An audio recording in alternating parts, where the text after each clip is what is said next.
Hi everyone, welcome to this drafting guide on Madeleine Vionnet inspired patchwork geometric tops.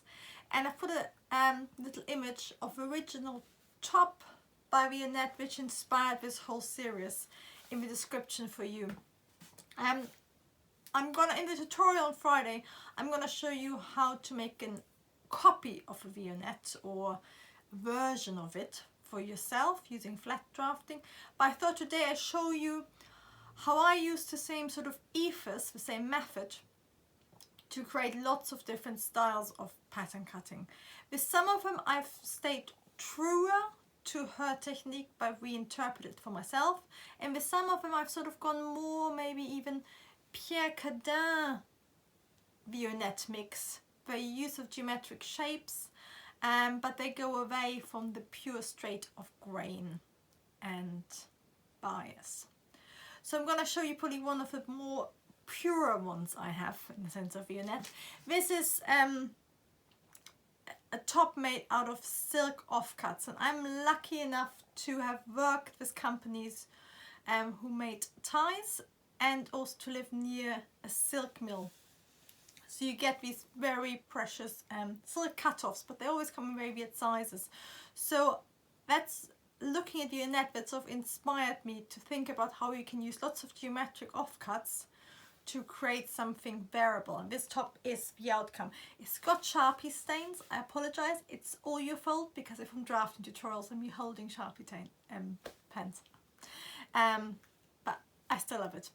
Anyway, so you can see the whole top is made out of different geometrics, and there are no side seam or shoulder seams.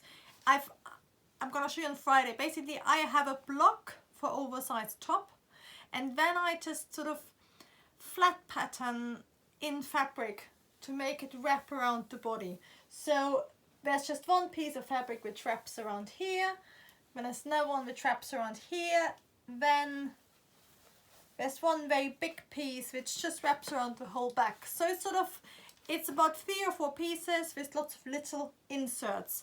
And then the only one, sort of only conventional pattern cutting I've done is to cut in a round neck, boat neck. And the reason for that is I'm going to show you another one I made where I went purely with the fabric, and it's probably the most interesting. But the neck I just did straight, and I don't like that on me, so that's why I sort of do a conventional boat neck rather than going with the fabric on that. And that's of course the beauty of pattern cutting your own clothes, that you can just adapt things to suit you. A bit like actually even if you buy a commercial pattern, you can just change it to your style. So this is the sort of more purest Vionnet because it's completely flat. It creates a garment without following conventional flat pattern cutting rules. With a few of the other ones, I'm going to show you how you can do this, but also incorporate volume later on. I've got quite a few for you.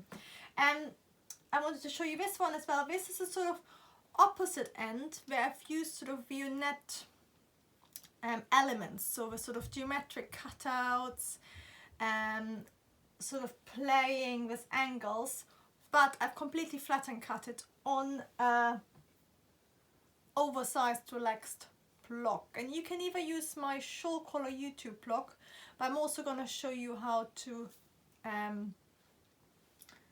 quickly draft your own version of that. So on Friday I'm going to show you how to make a complete Vionnet copy, but also how to just draft a block for yourself so you can make your own versions. But I've done the same thing. I've done inserts, but I've done them more controlled. So this one is very much led by the fabric. This one is led by the elements I like. So it's got triangles, hexagons, and little rectangles. So it's but again, as you can see, it hasn't got a side seam down here.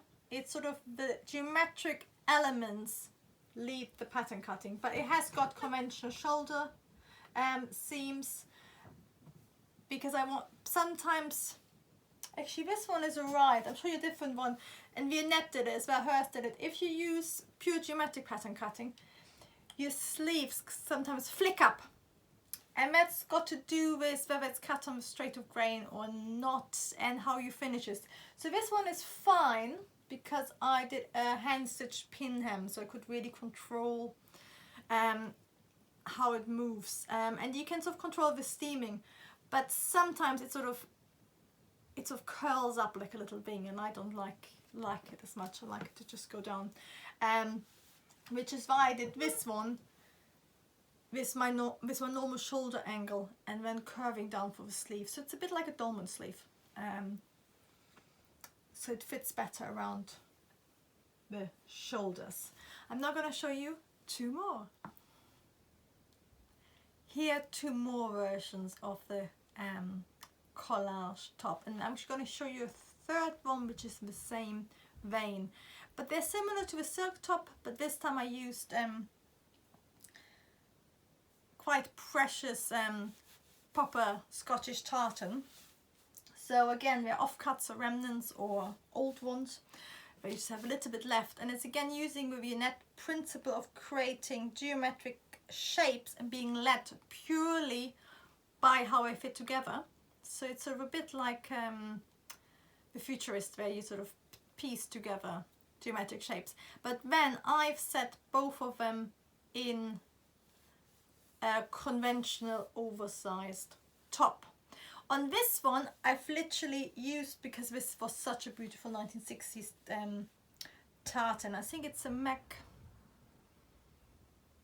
it's got a name, somebody once asked me if it was my surname and it wasn't, I just appropriated it.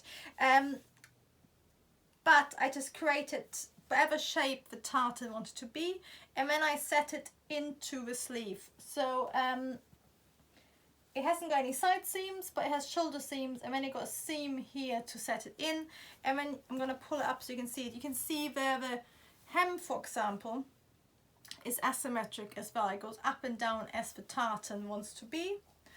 And then again, I've done the sleeves in tartan, and this is where you can see this is a really bad one.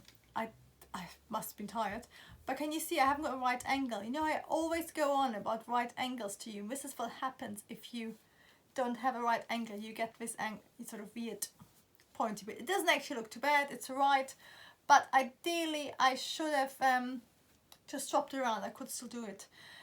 So if you have the sleeve coming down, you should always, then if you finish off the band, make sure it's on right angle. And this is a similar one. It's basically the same as the last one, but this time I've sort of incorporated again tartan geometric shapes and offcuts and framed them. So again, it's using geometric shapes and making them a detail. So you can sort of maybe use part of a Vionnet where you create diamond shape or the ever-growing bigger L shapes, or even the Fibonacci sequence, but then you set it into something else. So it's a bit like quilting, but you're very much staying on the straight of grain, and you're purely working with the geometrics to put them all together. And this might be slightly more organic because none of the shapes are the same size. So these are two more versions. I'm going to show you one more where I started incorporating volume. This is another variation of the same theme of using geometric offcuts, but setting them within a conventional frame. What really helps here is having the neckband. So it's like a facing, but on the outside, and it frames it and sets it in. So I've created a conventional pattern, but then I've set a geometric Vionnet inspired shape into it. In this case, it's square rectangle piece of tartan which have been pieced together, and then they've been made into alternating rows. It's always big, small, big, small, big, small. So it stays as a scale, But what I've also done is that I've included little pleats. So one at the top and one at the bottom, and they're incorporated in that panel. So I've made this panel to the size of my front, but I've incorporated the pleats. So you can play around with that or little gathers, and I'm gonna the Vionnet one actually has a little clever gather very cleverly in the skirt, so I'm gonna show it to you on Friday. But it's just about how you can use an idea and adapt it to your own need. I'm now going to show you two very understated versions of this top idea, and then I'm going to finish probably with the truest Vionnet one. So these are the more understated versions of using geometric shapes. So this is not understated fabric wise, but the cut is again using a relaxed top and then using geometric shapes to create interest. So this one is all done in cotton, and this one is done in very precious silver fabric.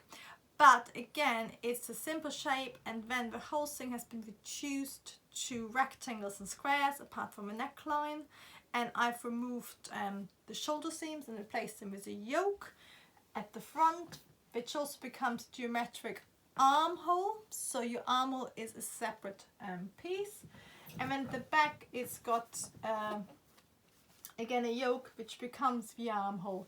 So it's similar to, it's sort of a geometric version of gusset sleeve as well, or grown-on sleeve. It's quite, I quite like it. Again, it's very easy to make. You can use different sizes, different shapes to create your own, and you can add more details or less. And again, the yoke acts as your keyhole to get in, but it's very easy to make because you've got a seam. And what I've done on this one then is it's exactly the same, but I have added two little buttonholes, and then this tie is on the inside of the top, on the back, and then it just roughly a quarter in from each side seam. It comes to the two buttonholes, it comes outside and becomes a tie. So it creates a very 60s, 70s draped look of a fitted front and a drapey back. And it's sort of, it's interpretation of the robe and glass look. I know Katie really liked this, where you sort of play this idea of fitted and unfitted. This is an oversized version of the same style, and you can actually wear it the other way around as well. You can just swap it, and then you've got a sort of tied back, and then your front is just straight. You can sort of play around with it. And of course what you can do as well is that you have that you swap it round, and you have your tie on the outside at the back, and then it goes inside, and then it's sort of fitted but skimming at the front. So they're quite nice, but just by adding two buttonholes you can really go from a shape which is purely oversized. And of course if you had seams there, you could really hide the buttonholes and you could wear it as a straight oversized top, but then you could also add certain idea of fit, of controlling volume, but also creating tension and gathers, which are really nice. So to finish off, I'm going to show you one more style, and I hope you'll be able to see all the details on this version, because I thought about laying them flat, but then you're going to lose certain details as well. But what I'm going to do is I'm going to take photos of all of these flat, so you can sort of see how they look as a sort of flat pattern. To finish off, I wanted to show you this top, which is probably the most Vionnet-like. Again, I started with just whatever geometric offcuts I had. So it's very much led by the fabric, a bit like Vionnet, taking a piece of fabric, draping it on yourself and see what happens. And what I started playing around is very much like this, where you have geometric shapes, but then it's also the idea If you have, for example, a straight piece of fabric and you stitch the straight edge around another square, you start getting a 3D shape, and this is what happened with this top. So the top is very conventional. At the front, it's actually got shoulder seams. So this one, I've created the front and the back separately, but if I did it again, I would probably play around with a bit more, getting rid of side seams and stuff. But the interesting thing of this is the back, and this is exactly what I did. So I've got a rectangle here. So I'm just checking. Yes, it is a rectangle. And then this whole shape, can you see how it creates these drapes? Which is very much what Vionnet did in some of her ideas. But the way to achieve this is actually the whole shape, before you stitch it together, is, can you see, that's your straight edge. So the shape originally was like this. So it's a long rectangle with a neck cutout, and then it's stitched around a square to create this 3D shape. And I can show you how to do that on Friday. But this is where you can do it on flat pattern cutting, of course. But what I would do as well with stuff like that is just stitch some leftover fabrics together.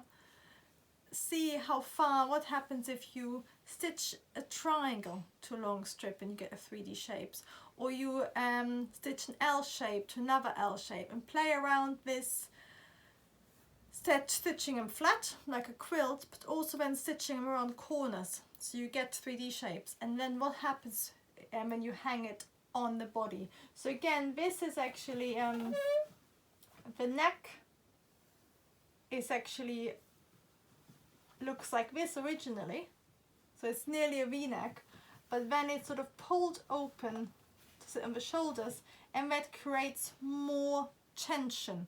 So this is very much what Vionnet did. She did shapes and she pulled them open, she added little cuts to create volume and movement. And then I hope you can see that. I'm going to move it up a bit.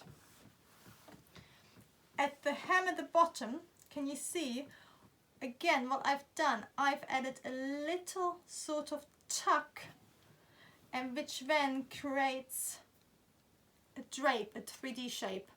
And this is sort of where you can flatten cutting it, but it is really much more organic to just get some fabric, pin it on, stitch it together, put it on the bodies, turn around, see what happens, see where it leads you.